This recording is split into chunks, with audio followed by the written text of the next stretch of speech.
Olá pessoal, tudo bem? Meu nome é Samuel Dalelast, sou médico e esse é o nosso canal para falar sobre saúde. O tema de hoje realmente é um tema bem polêmico, percebo isso dentro do meu consultório, nas minhas redes sociais. As pessoas perguntam muito sobre um hormônio chamado testosterona. Bom, para a gente falar sobre testosterona, eu primeiro preciso explicar alguns pontos importantes. A gente precisa entender o conceito do que é um hormônio anabólico, o que é anabolismo e o que é o oposto de anabolismo, que seria catabolismo. Tá? A gente muito ouve falar sobre hormônios anabolizantes, né? Isso soa de um jeito até assustador, porque a gente remete esse nome àquelas pessoas que a gente conhece, que na academia utilizam anabolizantes, né? Então a gente pensa que é um hormônio do mal. Vamos desmistificar um pouquinho esses termos aqui, tá? Primeiro que anabolismo é o nome que a gente dá na fisiologia para construção muscular. Então anabolizar é construir massa muscular. Isso é um processo altamente fisiológico e você hoje só tem ali ter 1,70 m, 1,80 m de altura porque você anabolizou. Né? Porque você nasceu com menos de 50 centímetros e você cresceu. Isso é um processo de anabolismo totalmente fisiológico. Você não precisa de injeção de hormônio anabolizante numa criança para ela crescer. Isso é fisiológico, tá?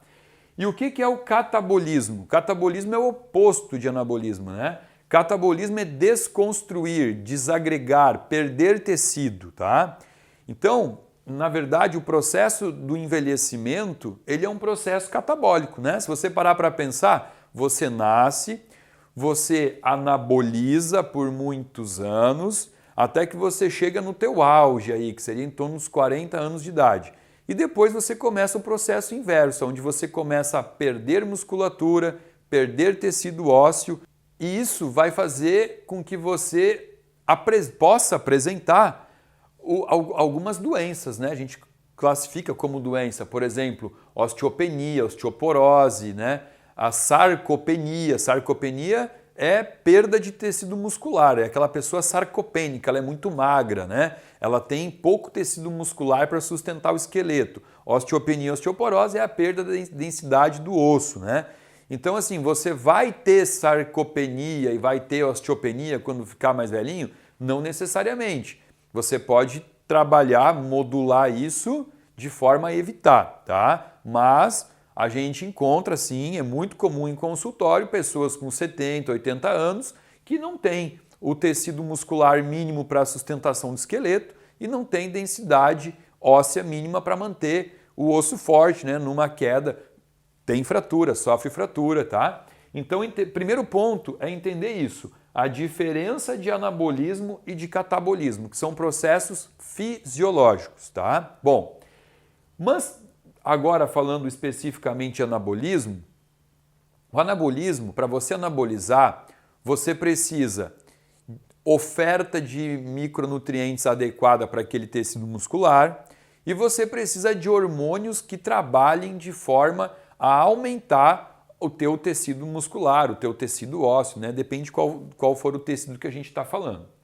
A testosterona, ela faz parte de um grupo, ela é um dos hormônios que atua de forma a anabolizar você, tá? Então aqui já vem um outro mito a ser quebrado. Testosterona é hormônio de homens, mulheres não têm testosterona. Não, não existe essa diferenciação. O que existe é o fato de que mulheres produzem muito menos testosterona do que homens. Isso é fato, né? Mulheres têm em torno de 20 vezes menos testosterona do que homens circulando no sangue. Homem precisa de muito mais, mas ambos os sexos precisam de testosterona para viver, tá bem? Bom, então vamos entender outro ponto. Testosterona é um hormônio que a gente classifica como um hormônio esteroide. O que é um hormônio esteroide? São hormônios que vêm do colesterol. O que, Samuel? Colesterol? Colesterol não é uma molécula que serve para infartar? Não, isso é o que contaram para vocês. O colesterol é a matéria-prima para a produção de vários hormônios esteroides. E todos os hormônios que são classificados como esteroides, eles têm como esse ponto em comum ter vindo de um colesterol como matéria-prima básica. Quer ver uma coisa que a gente nem comenta assim? Hoje a gente chama de vitamina D, né? Tá muito em alta falar vitamina D. Já tem muitos anos que a gente já sabe que não é uma vitamina e que é um hormônio. E que o hormônio D é um hormônio esteroide, porque ele vem do colesterol. Vamos entender um pouquinho, eu vou começar lá em cima. Ó. Vamos ver aqui. Vamos começar então falando do colesterol. Tá? O colesterol, ele vai se diferenciar aqui numa coisinha que a gente chama de pregnenolona. O colesterol ele tem 27 carbonos. Aqui ele vai se diferenciar no núcleo pregnânico, que é um núcleo com 21 carbonos.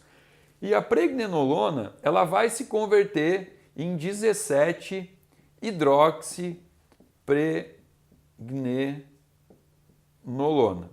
Para que serve a pregnenolona? A pregnenolona tem um papel muito importante no cérebro, tá? Ela trabalha de forma a conduzir melhor, a organizar toda a parte de neurotransmissão, tá?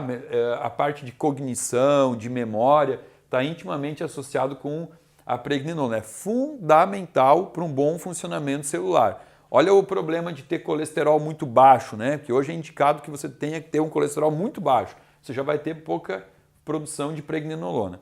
A pregnenolona, ela vai vir ou para baixo ou para cá, né? Aqui eu mostrei a 17-hidroxipregnenolona, mas ela pode se transformar em progesterona. Olha aqui, mais um hormônio importante, principalmente para mulheres, né? É o hormônio da fase final do ciclo menstrual. A 17-hidroxipregnenolona vai se converter no que a gente chama de dehidroepiandrosterona. Olha aqui, ó, DHEA. E o DHEA, ele vai se converter em androstenediona. Olha onde é que a gente está chegando aqui.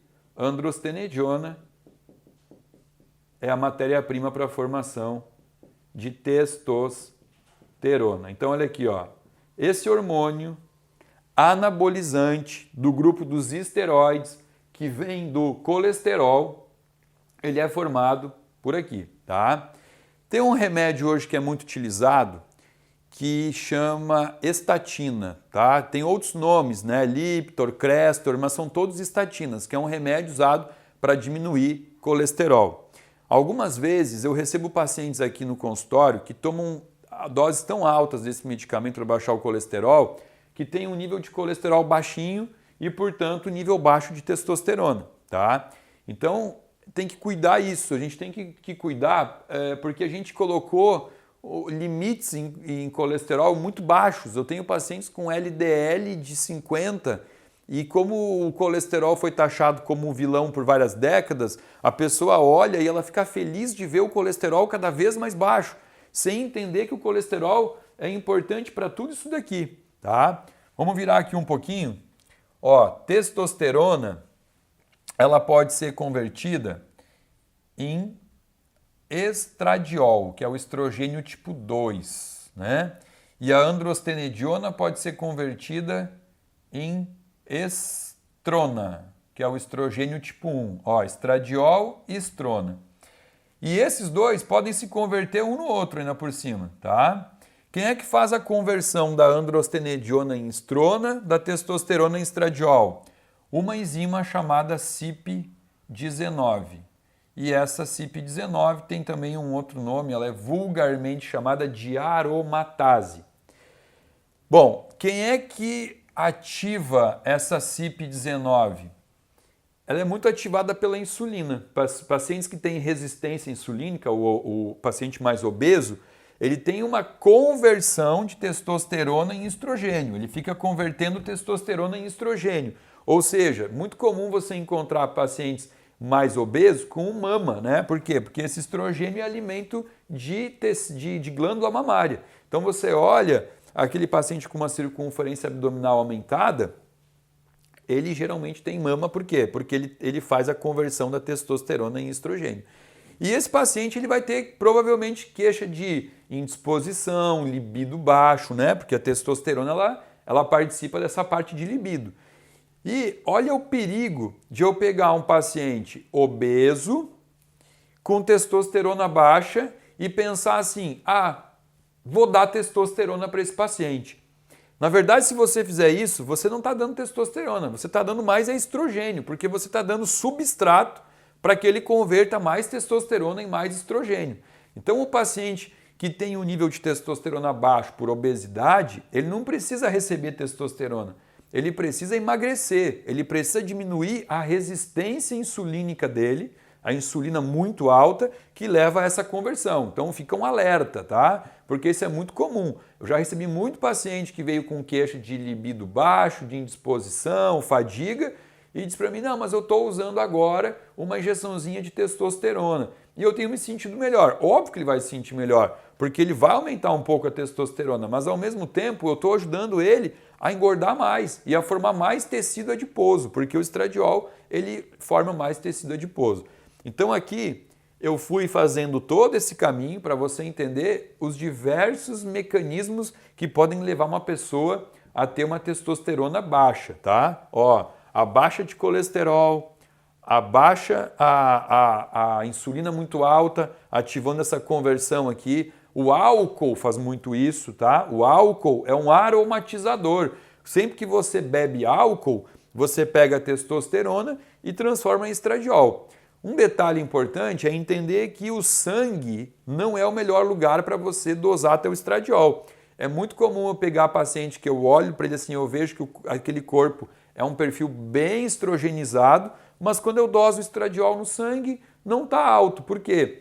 Porque o estradiol, esse hormônio, ele tem uma predileção por tecido adiposo. Então, o maior depósito dele é dentro do tecido adiposo e não no sangue. Então, não dá para confiar quando eu olho um paciente que eu estou olhando, estou vendo que o corpo dele é um corpo de um estrogenizador, que a gente chama, o cara que estrogeniza a testosterona, e o exame dele está bom. No exame de sangue nem sempre é um bom parâmetro para dosar estradiol, tá bem? Bom, e como testosterona baixa é muito comum hoje no consultório, né, seja por obesidade ou por uso de excesso de medicamentos para baixar colesterol, o estresse também, né? O estresse também é um fator que baixa muito a testosterona. Então vamos entender um pouquinho como que eu avalio esse paciente. Ó, tem um nome feio aqui que chama hipogonadismo. O que é hipogonadismo? É o nome que a gente usa para falar cientificamente nível baixo de testosterona, tá? Então um paciente com nível baixo, tá aqui, hipogonadismo. Quando eu me deparo com um paciente com hipogonadismo, eu tenho que entender que tipo de hipogonadismo ele tem, porque eu tenho dois tipos. Um é o hipogonadismo hipogonadotrófico e o outro é o hipogonadismo hipergonadotrófico. O que vai diferenciar um do outro? Bom, o processo de produção de testosterona é mediado diretamente pela hipófise, que é uma glândula na cabeça, que faz o estímulo da produção de testosterona. Como que é feito esse estímulo? Através de um hormônio chamado FSH. Então vamos colocar aqui, ó, FSH. O LH também participa aqui, tá? São os dois hormônios, ó. O que é o FSH? Hormônio folículo estimulante. É um hormônio estimulador de folículo e aqui eu tenho o hormônio luteinizante, tá? Bom, se eu tenho um paciente que tem uma testosterona baixa e eu encontro nele pouco estímulo, eu encontro pouco LH e FSH, eu vou chamar isso daqui de hipogonadismo hipogonadotrófico, porque eu tenho baixo LH e baixo FSH, tá? Mas eu também posso encontrar um paciente com pouca testosterona e com LH e FSH bem elevados. Então aí eu tenho um paciente com pouca testosterona, mas com hiperestimulação gonadotrófica, né? Ou seja, hipergonadismo, ele tem excesso de LH e FSH. Esse paciente que tem pouca testosterona com pouco estímulo, ele não precisa receber testosterona, ele precisa de uma investigação para ver o porquê que ele está estimulando pouco. E aqui a gente trabalha de forma a mexer aqui, ó. Existem medicamentos que estimulam o FSH, então eu posso fazer um tratamento no paciente onde eu vou dar um aporte de gorduras maior, já que eu mostrei aí que o colesterol é precursor de testosterona, e como eu sei também que esse eixo de produção de testosterona ele começa à noite, é noturno, então o que eu vou fazer? Eu vou dar para esse paciente comer bastante gordura à noite, né? Fontes de gordura como coco, como abacate, para dar o aporte de colesterol para que de noite ele tenha matéria-prima. Eu posso usar alguns fitoterápicos que funcionam muito bem, tem o Tribulus terrestris que funciona muito bem. Eu vou dar para ele estimulante de FSH, existe um remédio que faz isso, chama Clomid, Clomifeno, Indux, tem vários nomes para o mesmo medicamento. Ou seja, esse paciente aqui, então eu posso modular ele de forma a fazer com que o próprio corpo produza testosterona. Agora, esse paciente aqui que tem um hipogonadismo hipergonadotrófico, o que ele está me contando? Ele já tem estímulo demais, a hipófise está mandando estímulo, mas a gônada não está respondendo, né? O testículo não tá respondendo com produção de testosterona. Então esse paciente eu tenho que avaliar o que está acontecendo com ele, né? Será que ele tem pouco precursor? Será que a dehidroepiandrosterona dele, o DHEA, está baixo? Né? Porque isso aqui é uma causa comum. Eu posso ter pouco DHEA e aí eu vou ter pouca androstenediona e eu vou ter pouca testosterona. Então eu tenho que verificar, avaliar melhor, porque esse paciente, via de regra, ele é um paciente que vai ter que fazer a suplementação de testosterona, sim. Por quê? Porque se eu não conseguir reverter a causa primária, eu permitir que esse paciente tenha, durante a sua vida, níveis muito baixos de testosterona, eu estou permitindo que ele tenha uma baixa qualidade de vida, tanto na performance de vida profissional como pessoal e doenças também, né? Porque a gente já sabe que testosterona baixa, ela pode aumentar a pressão arterial, ela diminui a autoestima, ela aumenta risco cardíaco, tá? Então assim, ó, por que eu comecei o vídeo falando que isso aqui era um assunto polêmico? Porque hoje é muito comum que pessoas com testosterona baixa já comecem a fazer reposição de testosterona. A testosterona carrega muitos mitos em cima dela, né?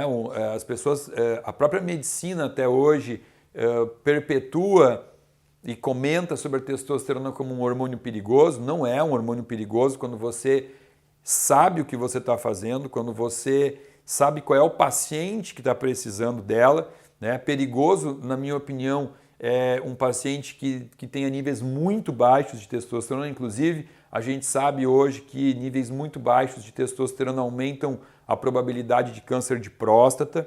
Então, saber identificar qual é o paciente que está precisando, qual é a dose que você tem que dar para ele, isso tudo hoje já é muito tranquilo, a ciência já entendeu, já domina essas técnicas de reposição, mas o recado é: pouquíssimos são os pacientes que precisam de uma reposição de testosterona. A imensa maioria dos pacientes tem desordens metabólicas que culminaram da baixa de produção de testosterona, e essas desordens podem ser organizadas. Esse é o papel do médico no consultório, é avaliar através de exames, através de uma boa anamnese, o porquê que esse paciente está trazendo essa alteração e fazer de tudo para trazer a fisiologia desse paciente de volta ao que a gente chama de homeostase, né? O equilíbrio.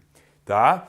É impossível falar sobre testosterona em 20 minutos, acho que a gente até já passou dos 20 minutos aí, então prometo fazer um outro vídeo depois, baseado em algumas perguntas que possa aparecer aí no nosso canal, mas o recado hoje era esse, tá? Era entender um pouquinho mais sobre esse hormônio, tirar esse aspecto de demonização que fizeram em cima de testosterona. É um hormônio extremamente importante para o corpo, em doses necessárias, nada de mais, nada de menos, assim como tudo, um equilíbrio que o corpo precisa.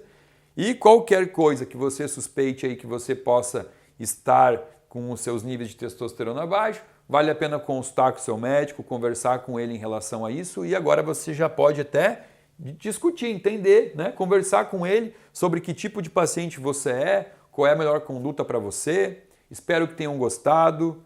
Se você gostou, dá um likezinho aí, colabora com o nosso canal, compartilha com os amigos. E se você ainda não está inscrito, por favor, será uma honra ter você inscrito no nosso canal. Gratidão, namastê.